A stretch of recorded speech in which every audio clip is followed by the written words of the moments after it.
Judy Shanley es vicepresidenta adjunta en Educación y Transición Juvenil en la Oficina Nacional de Easterseals en Chicago, Illinois. Ella apoya la red Easterseals para implementar prácticas de transición basadas en evidencia y ofrece soluciones innovadoras para facilitar el éxito educativo de los estudiantes. Kelly Penrod es la gerente de servicios previos al empleo y la transición de Easterseals, Massachusetts, para varias comunidades. También administra y proporciona servicios directos en el programa Comcast Grant. Graduada en Ciencias y Psicología en la Universidad Estatal World Center, además de complementar un posgrado en Cambridge College. Ha trabajado en el sector de preparación y colocación laboral en la vida de varias poblaciones, incluidos adultos y jóvenes con discapacidad. Hi, everybody. I'm Judy Shanley. I'm with the National Office of Easterseals in Chicago, Illinois, in the U.S. And my colleague and I, Kelly Penrod, are going to be speaking to you today about the key components of transition planning, strategies to improve post-high school outcomes for youth with disabilities. Before we get started, I wanted to introduce ourselves more fully to you. As I said, I'm Judy Shanley, and I lead the National Office of Easterseals work around youth transition and education.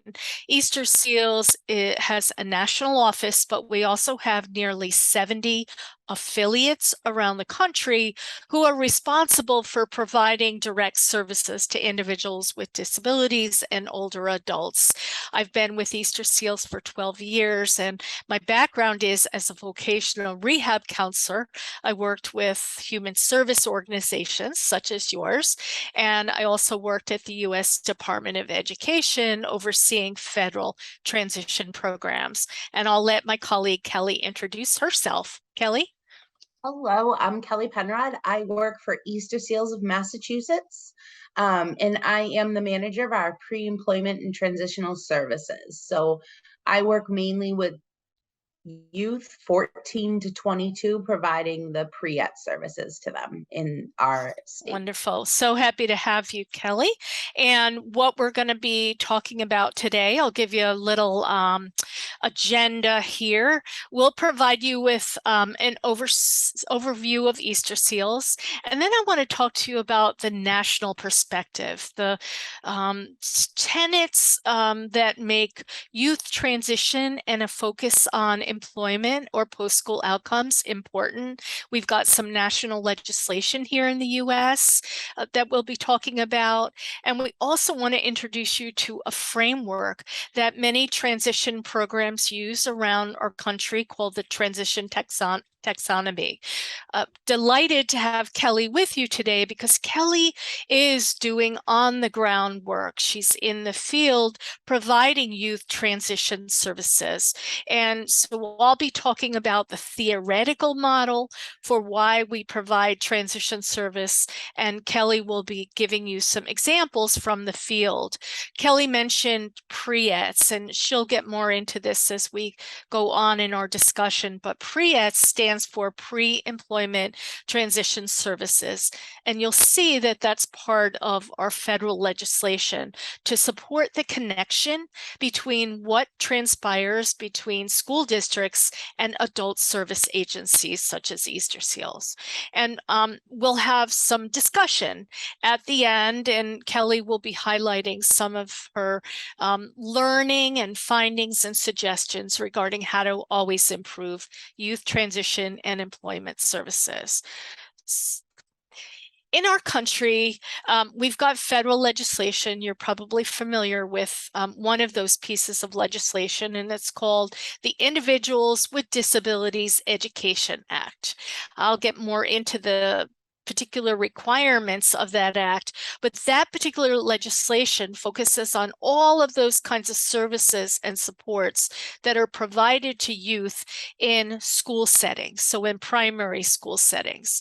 We also have a piece of legislation called the Workforce Innovation Opportunity Act. We call it WIOA, and that's the federal legislation out of the U.S. Department of Labor that focuses on those services that prepare an individual with disability for employment services.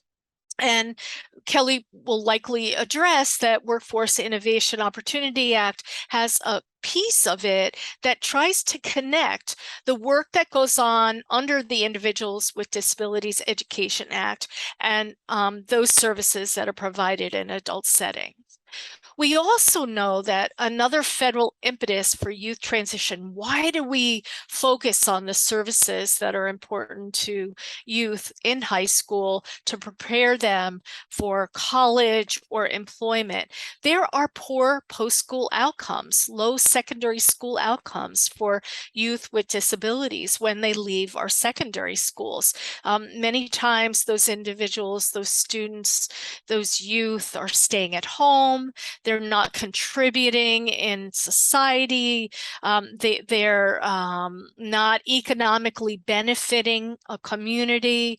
So the poor post-school outcomes is really an impetus for why a focus on youth transition and pre-employment services is important.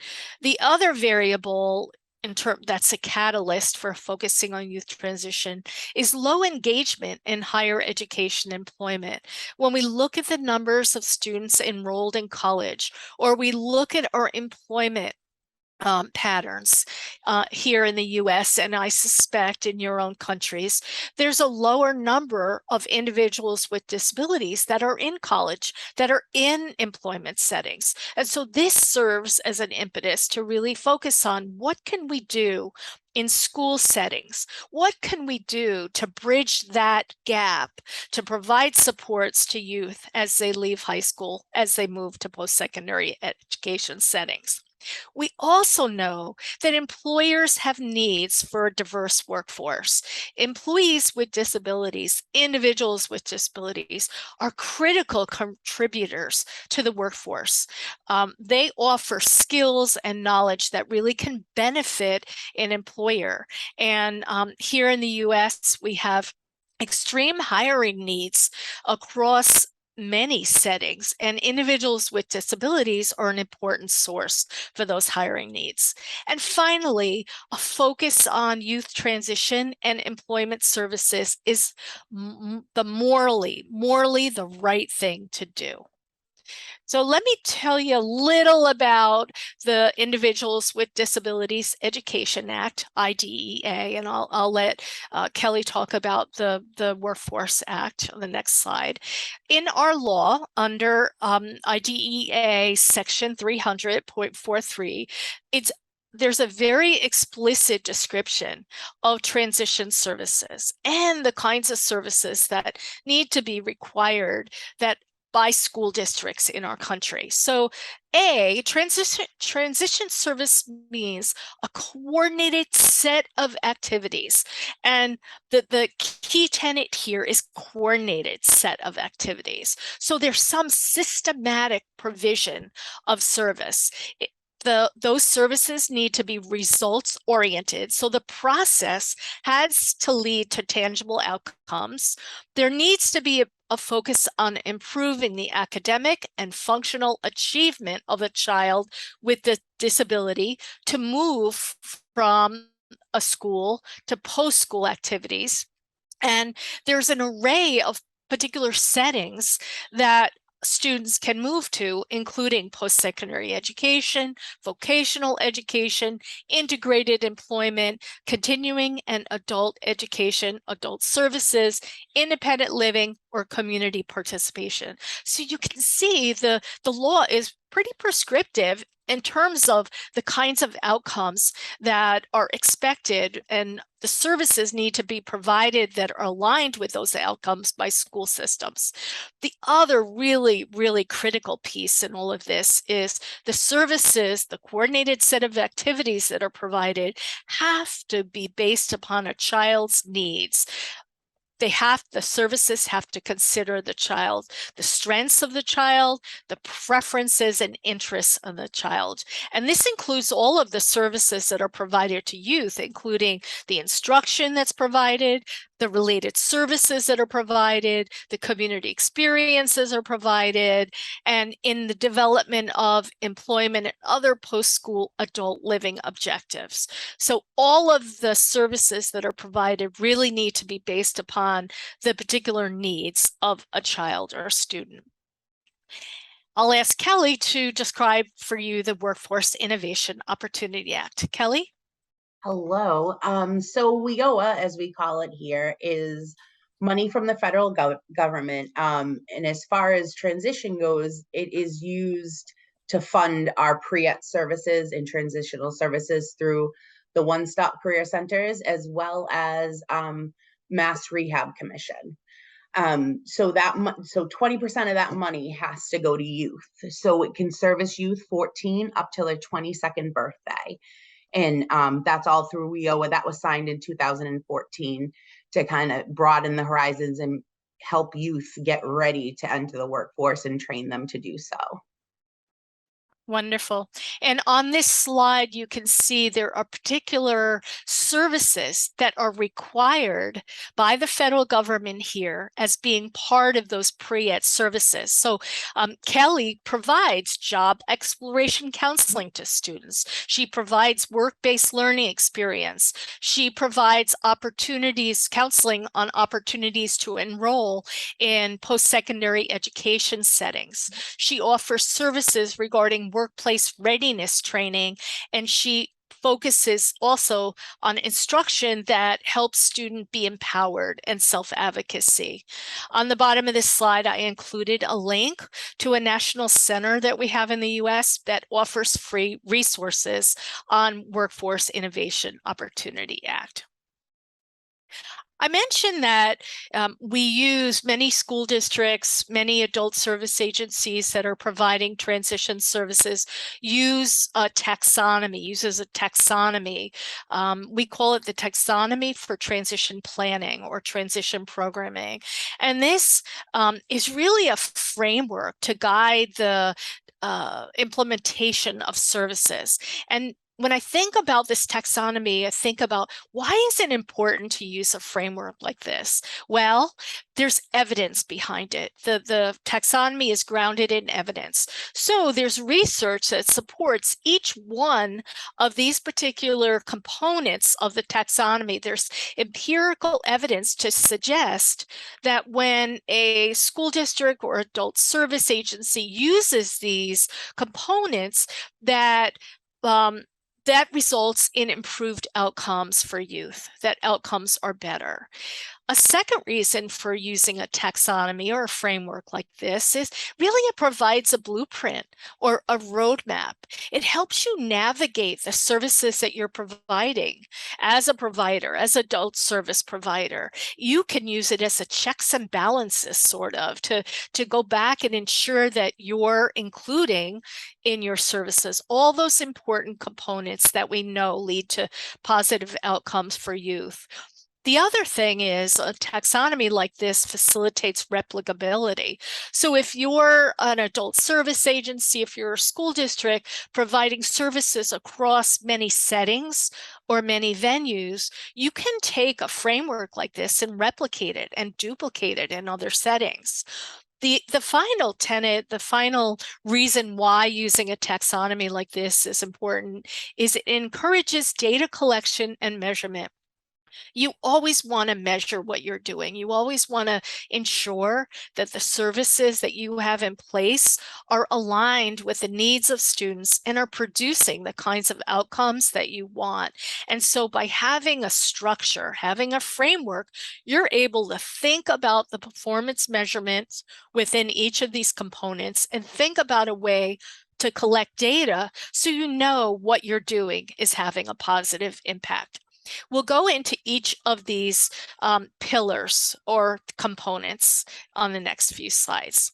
So the first slide is, or the first component of the taxonomy is all of those activities related to student-focused planning.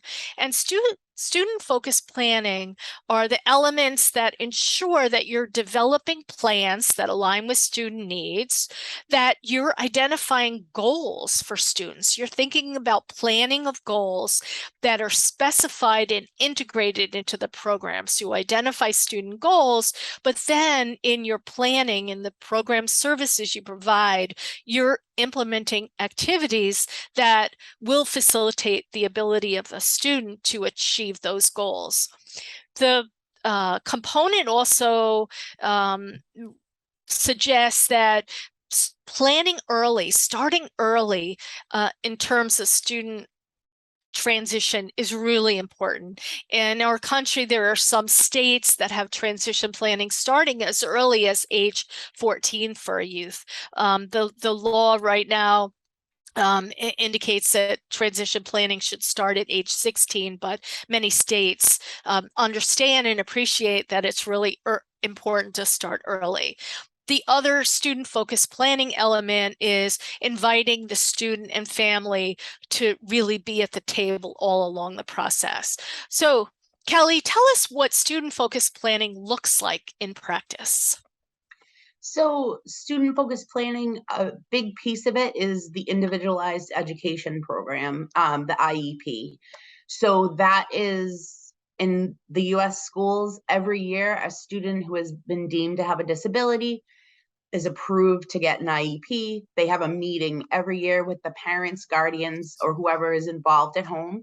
And there's a team of professionals in the school, teachers, the counselors, and they all get together and they go over goals. They set goals for the individual student. For example, if the student is really struggling socially, they'll have a social emotional goal, involving them in social groups, lunch bunches where they have a group of kids come and eat lunch together and kind of just socialize. And then they go over their accommodations, which is things that they, put together for the student to be successful educationally. So it could be they don't get time, their testing isn't timed, or it could be they go to a different room to take a test and someone reads the questions to them if they have a learning disability for reading. Also, some students have what they call a scribe, where it is someone who takes notes for them in class if they're unable to do that due to their disability. And they go over all these things every year about what accommodations are still needed, what maybe aren't. And then they set new goals for the next year. So I go to IEPs for a lot of my students who are involved in the pre-ETs, and I talk more about the transitional planning, and that starts when they hit high school. So when they're 14 and in high school, they start with the transitional goals, learning, exploring, careers, all the components that we were talking about, they go over and they set these certain goals. Thanks, Kelly. You could see what Kelly really emphasized the importance of developing plans that are aligned with student needs. She talked about student engagement, which is really, really critical to student-focused planning. The next element is student development. Student development are ensuring that you've got the right activities and services that are intended to further or to develop a student's competence or their ability to be successful once they leave high school. This includes conducting comprehensive assessment, includes a focus on academic skills that prepare youth for college and careers. It includes a focus on employment and occupational skills. Also includes student supports like occupational therapy, speech language, counseling. This component supposes that you're providing rich, rigorous educational content, and that could be in service learning opportunities, community engagement, and integrated settings. So Kelly, tell us a little about your work that focuses on student development. So that's a lot of what we do. So we, getting them ready for graduation really starts freshman year. So what we start with, is the basics for the younger kids is what do I like and what I dislike?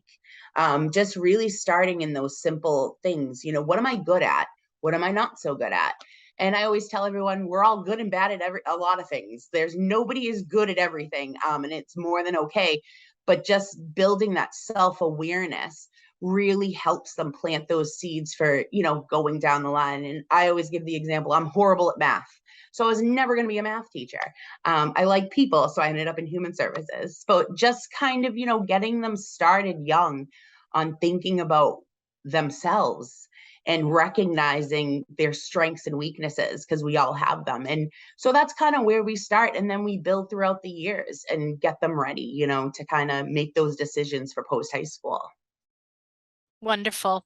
Yeah, really the focus on helping the student understand where their strengths are, and then developing a program that further develops those strengths. That's really important. And that's why comprehensive assessment is so critical at the beginning. So the third piece is interagency collaboration, and we've heard Kelly mention that already about the team, but this is really implementing a collaborative framework and removing all of those barriers that sometimes come between agencies, whether it's a school system, adult service agency, a related service provider in the community, maybe the financial support agency for a student, but it's creating a collaborative relationship across all of those disciplines and ensuring that those disciplines are involved in the planning, delivery of service. There's accountability across those agencies and service providers, and it's coordinated. So, Kelly, what does this look like in practice? So in practice, we work exclusively with MRC, which is Mass Rehab Commission here in Massachusetts. All states in the U.S. have a rehabilitation commission, but we also work with DDS, which is Developmental Services. Depending on the disability of the student, they would have either one of those agencies. There is also the Department of Mental Health, which is another agency that is sometimes involved, again, depending on the diagnosed disability. But I work very collaboratively with whoever the student has to make sure we're all on the same page with services. They know what they're already getting, what they might need. For MRC, Mass Rehab Commission, they always come to us for students who are older, who have been through the Pre-ETS program, to be like, do you think they need continuing services, or do you think that they've kind of gotten what they need? So, and then obviously the schools are heavily involved in all of this. So all of those agencies also usually attend the IEP meetings to kind of, throw in what they can offer, what the student needs. Wonderful. You really, I think, highlighted the importance of communication across all of those agencies and relationship building and reducing those silos. We're trained in different settings in different ways, and we grow up, and sometimes our professional disciplines are siloed, and you transition and workforce development really supposes that you're going to break down those barriers. So good examples. The fourth piece is family engagement, and I think this is one of the more critical pieces of the taxonomy of providing transition service. You've got to involve families at all points along the process and empower them, help them be informed.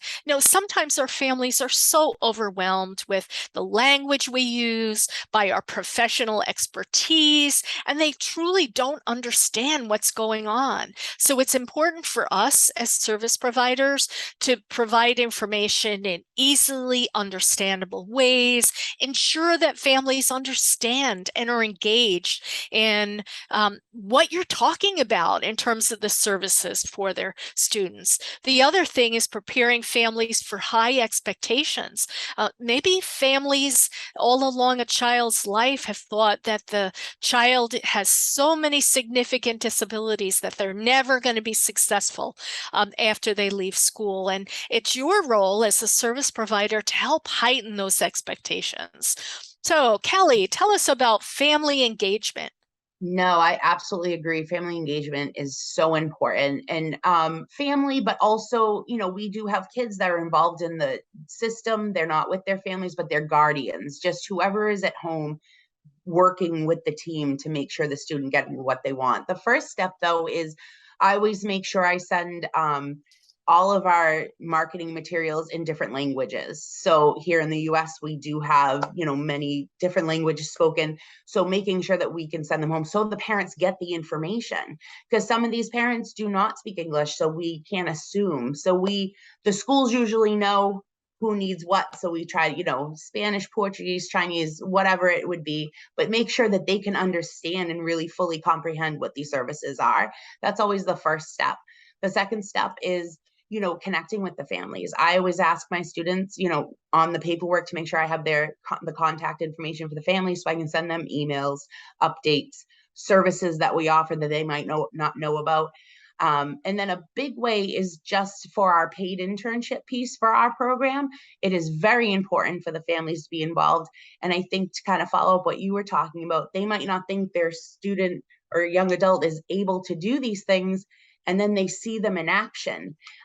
So it really is important for the families to get involved, whether it is to have realistic expectations or to up their expectations a little bit. Sometimes just depends, but it is very important for the families to be involved in all the decision making and have ownership of it as well. Terrific. Thank you. Yeah. We can invite families to the table, but inviting them to the table and having them truly understand and be decision makers and engaged is a whole nother thing. So couldn't agree with you more. And then finally, the last component of the taxonomy is program structure. Program structure is the way that you deliver, the way that you organize services to ensure that those services are high fidelity program characteristics, that they're valuable, that they're intentional. You're always assessing the way your structure looks, ensuring that you have a program evaluation. Always check yourself that you're doing what you're supposed to be doing. The reliability of what you're doing is important. Conduct strategic planning. Sit down with your team. Sit down with your colleagues within and outside your agency to develop a strategic plan regarding how you're going to deliver services. Review your policies and procedures continuously. Ensure that they're the right policies and procedures, and ensure that you're focusing on resource development, grant writing, that you're allocating your resources in high fidelity ways, and focus on climate. If your organizational climate isn't a good, welcoming, engaging climate, then your staff are not going to be high performers. The parents, families, and youth who are recipients of your service are going to feel that. So make sure you're creating a good climate and environment for the delivery of transition and employment services. Kelly, talk us a little about program structure. So our program structure, actually, even before COVID, we had offered online workshops to kind of help with the stress of getting students to where they need to be, because students are very heavily involved in lots of things. So I always had an online component to it where I would offer program-wide workshops. So they could just log in. They didn't have to bring them somewhere. So that's a piece of it too. We also offer in-person workshops in the schools and in the community. Obviously all our internships are in the community in person, but I think it's important to offer that online piece, especially now after COVID when everyone's so used to it, and it kind of helps with people's scheduling, especially if, the student with disabilities is in a household with 3 other kids and the parents have to drive them to, so we always kept our finger on the pulse of that to kind of make it as convenient as possible, so all of our workshops that I like the parents involved in. So for example, we have a transitioning out of high school workshop that kind of goes over what happens when a student leaves high school or when they turn 18. And I always encourage the parents. So that's all online. So they just have to log in. They don't have to go anywhere. We send out evaluations after every internship and after every year at the program to the schools and the parents. I love feedback. I think it's super important for all of us to get feedback about about our services to make sure that we're doing what we need to do. And I love to improve any, take advice or whatever. And then the climate, that's super important too. We have an array of curriculum, but you just never know what the group's going to look like. So I always tell my staff to make sure they have a cart full of stuff, because you always have to, switch it up. Sometimes something might not be working. You might go in thinking you have a lower level group and they're actually not. So you have to be able to switch that up. Another good example of like the climate was COVID. So during COVID, we did all our workshops online. It was great. Some, students, attended, which was amazing. But instead of, our traditional self-advocacy curriculum, I switched it to self-care, stress management. So being able to kind of do that and, bob and weave, as I call it, is super important for your program structure. Boy, have we learned a lot in COVID, huh? Yeah. And I love what you said about a cart full of resources. I think and the flexibility that you talked about are both critical components of a program structure. Those were the components of the transition taxonomy. Kelly and I put together some resources for you. The model that we talked about is from Paula Kolar, which is the first resource here. You could access the transition taxonomy framework yourself and use it to develop your program. We also included several other resources that are well known here in the US. They offer free services to varying audiences. So I hope you'll take advantage of that. I know that we're not going to have an opportunity for live discussion, but Kelly and I on the next slide provide our contact. We would love any feedback that you have, any questions that you have regarding what we've just talked about, something that we didn't talk about. Kelly and I want to learn from you as much as we hope that you've learned from us. So please engage in conversation with us. And here is our email, our contact information. So thank you so much for your time. Thank you to APAC for inviting us to this important conference. I appreciate all the work that you all do. Kelly, do you have any final thoughts or final words? I think we covered it, but it was great. Thank you so much for having me. I really enjoyed it. Thank you. Terrific. Be well and be safe, everybody. Thanks so much. Bye-bye.